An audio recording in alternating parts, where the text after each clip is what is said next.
Қайырлы күн, құрметті оқырмандар, достар.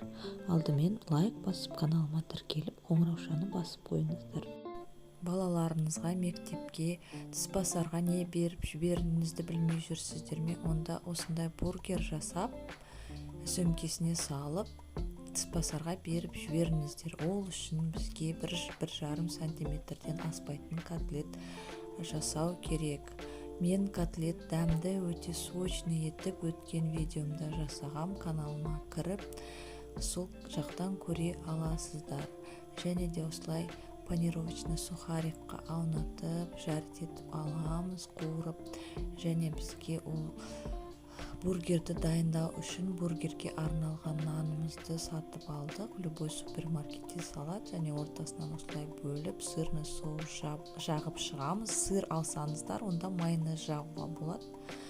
Және осылай листья салатамызды жуып, салфеткаға кептіріп алдық. Және мынандай шіріген, қарайған жерлерін кесіп алып тастаймыз.